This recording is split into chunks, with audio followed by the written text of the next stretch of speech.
अस्सलाम वालेकुम। Hope so students आप सब खैरियत से होंगे।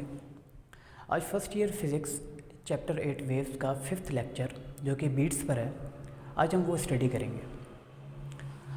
जो बीट्स है वो principle of superposition of waves पर बेस करती है, लेकिन हमने बीट्स से जो पिछले टॉपिक्स हैं interference of waves, principle of superposition, ये हमने चूँकि रिड्यूस सिलेबस में नहीं है तो हमने इनको डिस्कस नहीं किया, लेकिन इनके बारे में थोड़ी सी इंफॉर्मेशन होना लाजमी भी है क्योंकि बीट्स जो है वो इंटरफेरेंस ऑफ टू वेव्स की वजह से बनती हैं। तो देखें, आपके पास जब दो waves at the same time at the same place meet करते हैं तो उन दो वेव्स के पास दो ही कंडीशन होती हैं, या तो वो कंस्ट्रक्टिव इंटरफेरेंस करें या फिर वो डिस्ट्रक्टिव इंटरफेरेंस करें। और कंस्ट्रक्टिव इंटरफेरेंस जैसा कि हमें पता है कि जब एक वेव का क्रस्ट दूसरे वेव के क्रस्ट के ऊपर फॉल करता है या फिर एक वेव का ट्रफ दूसरे वेव के ट्रफ के ऊपर फॉल करता है तो हमारे पास कंस्ट्रक्टिव इंटरफेरेंस की कंडीशन बनती है। और जब एक वेव का ट्रफ दूसरे वेव के क्रस्ट के ऊपर या एक वेव का क्रस्ट दूसरी वेव के ट्रफ के ऊपर फॉल करे तो उस वक्त हमारे पास डिस्ट्रक्टिव इंटरफेरेंस बनती है।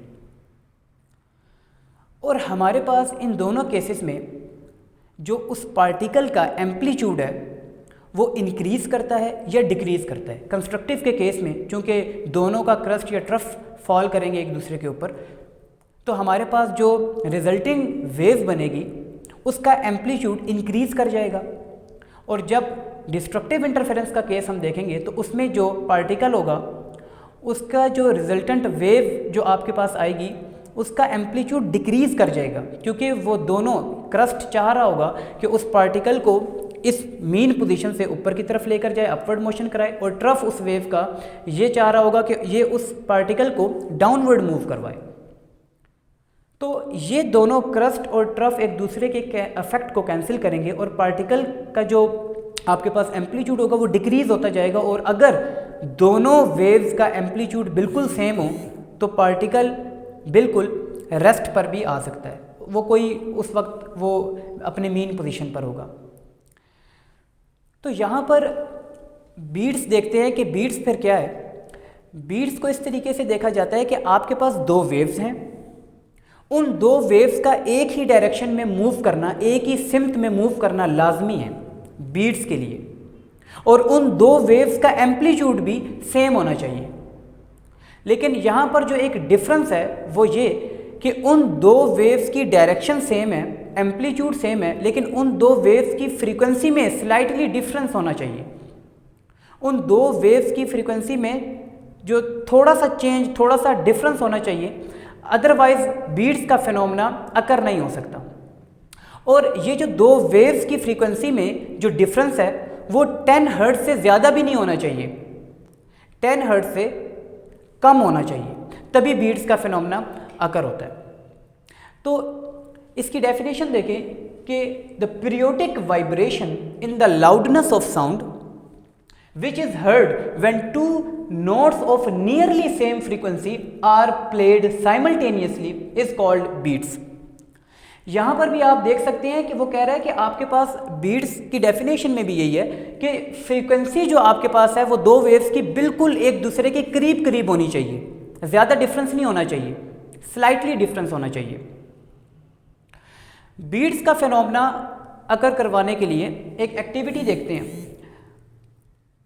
सबसे पहले ये जानबूझ के मैंने दो आपके पास ट्यूनिंग फोर्क लिए हैं जिन दोनों की फ्रीक्वेंसी बिल्कुल सेम है। आपके पास ट्यूनिंग फोर्क ए है जिसकी फ्रीक्वेंसी आपके पास 256 हर्ट्ज़ है, और एक आपके पास ट्यूनिंग फोर्क बी है जिसकी भी फ्रीक्वेंसी 256 हर्ट्ज़ है। दोनों की सेम फ्रीक्वेंसी ली है। देखिए, जब आप ट्यूनिंग फोर्क ए को स्ट्राइक करके साउंड वेव्स जनरेट करवाएंगे तो ये ट्यूनिंग फोर्क एक ख़ास फ्रीक्वेंसी की साउंड वेव्स एमिट करेगा, और ये 256 हर्ट्ज़ लिखा हुआ है, ये आपके पास एक सिंगल फ्रीक्वेंसी की नोट होती है, इसको प्योर नोट भी कहते हैं। कि ये जो आपके पास ट्यूनिंग फोर्क ए है ये एक ख़ास फ्रीक्वेंसी की साउंड वेव्स जनरेट करवाएगा जो हम सुन भी सकते हैं। अब आप ट्यूनिंग फोर्क बी को हैमर या किसी भी मदद से स्ट्राइक कराते हुए आप वेव्स को जनरेट करवाएं तो आप ये देखेंगे कि ये भी एक सिंगल फ्रीक्वेंसी की नोट जनरेट करेगा और हम उसको सुन भी सकते हैं। अब आप इन दोनों ट्यूनिंग फोर्क ए और ट्यूनिंग फोर्क बी दोनों को eight the same time strike करें और आप जो साउंड वेव्स है वो जनरेट करवाएं। अब जब हम सुनेंगे उन दो वेव्स को, जब हम सुन रहे होंगे तो हम डिस्टिंग्विश नहीं कर पाएंगे कि ये ट्यूनिंग फोर्क ए या ट्यूनिंग फोर्क बी की साउंड वेव्स हैं। इन दोनों की साउंड वेव्स में हमारे लिए डिस्टिंग्विश करना बहुत मुश्किल हो जाएगा। अब हम क्या करते हैं, यानी कि मैंने आपको बताया कि जब इन दोनों की फ्रीक्वेंसी बिल्कुल सेम होगी तो बीट्स का फिनोमेना आकर नहीं कर सकता। स्लाइटली डिफरेंस, थोड़ी सी इनकी फ्रीक्वेंसी में चेंज होना लाजमी है। तो हमने क्या किया कि अब सेकंड इस ट्यूनिंग फोर्क बी के ऊपर हमने वैक्स अप्लाई कर दी। हमने इसके ऊपर ट्यूनिंग फोर्क बी के ऊपर वैक्स को लगा दिया। अब जब हमने इसके ऊपर वैक्स को लगाया तो इसका मास इंक्रीज करने की वजह से जो फ्रीक्वेंसी है वो डिक्रीज कर जाएगी और वैक्स लगाने से डैम्पिंग का फैक्टर आ जाएगा। अब होगा यूं कि इसकी तकरीबन फ्रीक्वेंसी 254 हर्ट्ज़ पर चली जाएगी और इस ट्यूनिंग फोर्क ए की फ्रीक्वेंसी उतनी है जितनी थी 256 हर्ट्ज़। अब हमने सुपरपोजिशन ऑफ वेव्स की वजह से, सुपरपोजिशन ऑफ वेव्स की मदद से हमने इन दोनों वेव्स का सुपरपोज देखना है कि जब ये दोनों वेव्स एक दूसरे से मीट करती हैं तो हमारे पास किस तरह का फिनोमेना देखने को मिलता है। तो देखें, अब चूँकि बोर्ड छोटा है और हम लोग जो हैं वो बना भी नहीं सकते, 256 वेव्स बनाना या 254 वेव्स बनाना बहुत डिफ़िकल्ट काम है। तो छोटा सा पार्ट बनाकर आपको दिखाया जा रहा है। एज्यूम कर लें कि आपके पास ये वेव्स बन रही हैं और 256 हर्ट्ज़ की फ्रीक्वेंसी रखती है और एक 254 हर्ट्ज़ की फ्रीक्वेंसी रखती है।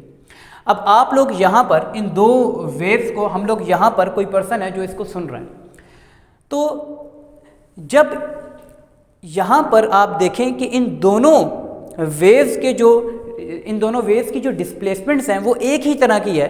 तो जब इन दोनों वेव्स का सुपरपोज होगा, जब ये दोनों वेव्स मीटअप करेंगी तो दोनों की डिस्प्लेसमेंट जब एक ही सिमत में है तो हमारे पास जो नेट डिस्प्लेसमेंट आएगी वो, उसकी जो नेट डिस्प्लेसमेंट जो हमारे पास वेव की शक्ल में आएगी वो लाउड साउंड रखती होगी। यानी कि दोनों की जब डिस्प्लेसमेंट आपके पास एक ही सिमत में तो एडअप हो जाएंगी। तो इस पॉइंट पर हमें लाउड साउंड, लाउडनेस जो है साउंड की लाउडनेस फील होगी।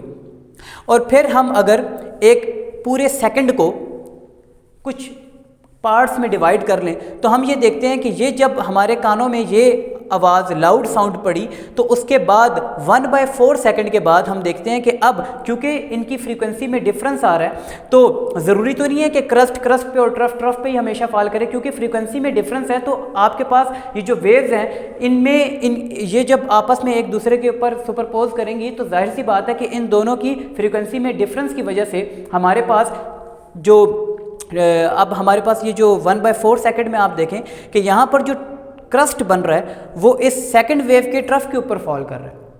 तो इधर आप देखें कि ये पीरियोडिकली आपके पास लाउडनेस साउंड जो आई थी उसके बाद पीरियोडिकली आपके पास एक फॉल आएगा और यहाँ पर हमारे पास जो फेंट साउंड है वो सुनाई देगी। अब फेंट साउंड आपके पास मध्यम से मध्यम आवाज़ भी हो सकती है और ये आपके पास आप यूँ भी कह सकते हैं या तो कम से कम आवाज़ सुनाई देगी, फेंट साउंड आपको सुनाई देगी, या फिर कोई आवाज़ सुनाई नहीं देगी। अब आप यहाँ पर देखें, हम वैसे इनका एम्पलीट्यूड इसी वजह से बिल्कुल सेम रखते हैं ताकि हम बीट्स का जो फिनोमेना है वो इजीली उसको डिस्टिंग्विश कर सकें कि हमें एक बार आवाज़ आई और एक बार हमें आवाज़ जो है वो बिल्कुल फेंट साउंड होगी, हमें वो आवाज़ सुनाई नहीं दी, तो हम डिस्टिंग्विश करना हमारे लिए आसान हो जाता है। फिर आप 1/2 सेकंड के बाद देखें तो फिर अगर आपके पास डिस्प्लेसमेंट एक ही तरह की है तो फिर हमें लाउड साउंड सुनाई देगा, और फिर अगर आपस में एक दूसरे की डिस्प्लेसमेंट ऑपोजिट है तो हमें फेंट साउंड सुनाई देगी। और ये जो आपके पास पूरे का पूरा जो एक हमारे पास एक पार्टिकल की ओसिलेशन करते हुए जो हमारे पास ये डायग्राम आई है, इससे हम ये देख सकते हैं कि एक लाउड साउंड से दूसरे लाउड साउंड तक का जो टाइम है वो कितना होगा। तो आप देखें कि जो हमारे पास फ्रीक्वेंसी है वो एक 256 हर्ट्ज़ है और एक 254 हर्ट्ज़ है। तो इन दोनों की फ्रीक्वेंसी का जो डिफरेंस होगा 256 हर्ट्ज़ माइनस 254 हर्ट्ज़ मींस हमारी जो फ्रीक्वेंसी का डिफरेंस है यहाँ पर 2 हर्ट्ज़ की फ्रीक्वेंसी का डिफरेंस है, तो टाइम पीरियड रेसिप्रोकल होता है फ्रीक्वेंसी के। तो इसका मतलब ये हुआ कि एक लाउड साउंड से दूसरी लाउड साउंड तक का जो आपके पास टाइम पीरियड है वो 1/2 सेकेंड हो जाएगा। और अगर बात की जाए कि लाउड साउंड से फेंट साउंड तक का जो आपके पास वक्त है वो कितना होगा, तो आपके पास ये टोटल 1/2 सेकेंड है, तो आप हाफ जब इसको करेंगे तो 1/2 का हाफ 1/4 सेकेंड, और नेक्स्ट फिर फेंट से आपके पास लाउड साउंड तक का जो टाइम है वो 1/4 सेकेंड बन जाएगा। तो इस तरीके से हम टाइम पीरियड भी निकाल सकते हैं कि जब आपके पास दो स्लाइटली डिफरेंट फ्रीक्वेंसीज़ की जो आपके पास वेव्स हैं जब वो मीट अप करती हैं तो हमारे पास कुछ इस तरीके से बीट्स का फिनोमेना अकर होता है। तो number of beats per second is equal to the difference between the frequencies of two forks. अब ये जो ट्यूनिंग फोर्क आपके पास आया है, अगर आपसे पूछा जाए कि एक सेकंड में आपको कितनी बीट सुनाई देंगी, तो उतनी बीट सुनाई देंगी जितना डिफरेंस ऑफ फ्रीक्वेंसीज होगी इनकी। मतलब जितना फ्रीक्वेंसी में डिफरेंस आ रहा है इन दो ट्यूनिंग फोर्क की, उतनी बार आप बीट्स को सुन सकते हैं। अब अगर हमसे ये पूछा जाए कि हम एक सेकंड में कितनी बार ये लाउड और फेंट साउंड या बीट को सुन सकते हैं, तो जितना दो ट्यूनिंग फोर्क की फ्रीक्वेंसीज का डिफरेंस होगा उतनी बार हम बीट का फिनोमेना या उतनी बार हम जो लाउड या फेंट साउंड है वो सुन सकते हैं। यहाँ पर देखें हमारे पास जो फ्रीक्वेंसीज में डिफरेंस है f1 माइनस f2, तो 256 hertz minus 254 hertz is equal to 2 hertz. तो हमारे पास जो फ्रीक्वेंसी में डिफरेंस आ रहा है वो 2 हर्ट्ज़ का आ रहा है। इट्स मीन कि हम एक सेकंड में 2 बार लाउड साउंड और 2 बार फेंट साउंड को सुनेंगे। अब यहाँ पर आप देखें कि हमारे पास बीट फ्रीक्वेंसी क्या होती है, तो बीट फ्रीक्वेंसी आपके पास है the difference between the frequencies of two waves is called beat frequency. आपके पास जो फ्रीक्वेंसीज में दो वेव्स की फ्रीक्वेंसीज में जो डिफरेंस आ रहा होगा वो आपके पास बीट फ्रीक्वेंसी होगा और इसको कैपिटल N से डिनोट करते हैं। तो बीट फ्रीक्वेंसी जो डिफरेंस ऑफ फ्रीक्वेंसीज है f1 माइनस f2, इसको हमने लिखा और हमें पता है कि फ्रीक्वेंसी जो है वो टाइम पीरियड का रेसिप्रोकल होती है, तो हम 1/t से इसको डिनोट कर सकते हैं। अब यहाँ पर अगर हम t के फैक्टर को यहाँ मल्टीप्लाई करा दें तो f1t माइनस f2t और यहाँ पर आपके पास 1 बच गया, और ये चूंकि सारा 1 के इक्वल है तो हम f1t minus f2t is equal to 1 के इक्वल रख सकते हैं। और यहाँ अगर हम यहाँ पर देखें f1 माइनस f2 जो आपके पास है, ये यहाँ पर आप देखें जब हमने f1 माइनस f2 किया तो हमारे पास कोई एक सिंगल फ्रीक्वेंसी आई f, तो इसी को बीट फ्रीक्वेंसी कहते हैं। ये जो t आपके पास है ये पीरियड ऑफ दैट बीट है, जो आपको सुनाई दी उसका जो टाइम पीरियड है ये t उसको डिनोट कर रहे हैं यहाँ पर। अब हम बीट्स के यूजेस की तरफ आते हैं। बीट्स का इस्तेमाल म्यूज़िकल इंस्ट्रूमेंट को ट्यून करने या किसी अननोन फ्रीक्वेंसी को फाइंड करने के लिए किया जाता है। फ़र्ज़ करें हमारे पास एक गिटार है और हम चाहते हैं कि ये गिटार एक पर्टिकुलर फ्रीक्वेंसी की साउंड वेव्स जनरेट करे। अब हम जिस पर्टिकुलर फ्रीक्वेंसी के साथ इसे ट्यून करना चाहते हैं वो फ्रीक्वेंसी फ़र्ज़ करें 256 हर्ट्ज़ की है। तो सपोज़ हम एक ट्यूनिंग फोर्क लेकर आए जिसकी फ्रीक्वेंसी 256 हर्ट्ज़ है। अब हमने अपने गिटार को इस ट्यूनिंग फोर्क के साथ ट्यून करना है।